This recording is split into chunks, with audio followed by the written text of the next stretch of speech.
So if you want to change the world, start off by making your bed. If you make your bed every morning, you will have accomplished the first task of the day. It will give you a small sense of pride, and it will encourage you to do another task, and another, and another. And by the end of the day, that one task completed will have turned into many tasks completed. Making your bed will also reinforce the fact that the little things in life matter. If you can't do the little things right, you'll never be able to do the big things right. And if by chance you have a miserable day, you will come home to a bed that is made, that you made. And a made bed gives you encouragement that tomorrow will be better. To pass SEAL training, there are a series of long swims that must be completed. One is the night swim. Before the swim, the instructors joyfully brief the students on all the species of sharks that inhabit the waters off San Clemente. They assure you, however, that no student has ever been eaten by a shark, at least not that they can remember. But you are also taught that if a shark begins to circle your position, stand your ground. Do not swim away. Do not act afraid. And if the shark, hungry for a midnight snack, darts towards you, then summons up all your strength and punch him in the snout, and he will turn and swim away. There are a lot of sharks in the world.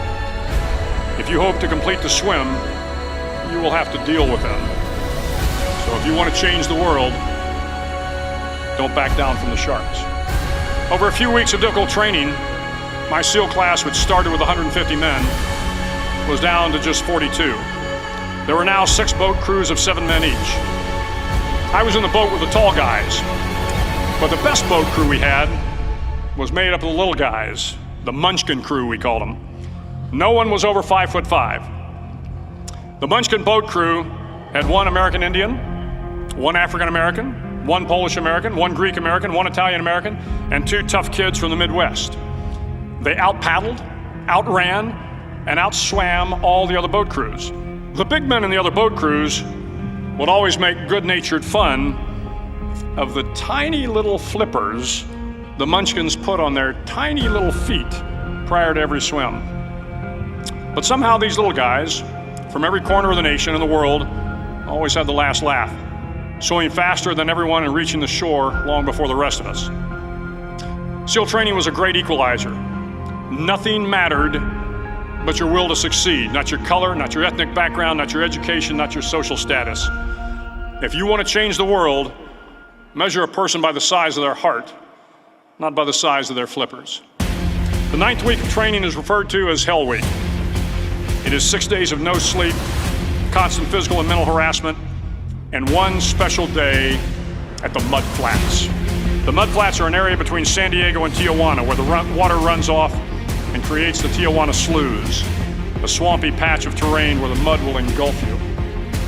It is on Wednesday of Hell Week that you paddle down to the Mud Flats and spend the next 15 hours trying to survive the freezing cold, the howling wind, and the incessant pressure to quit from the instructors.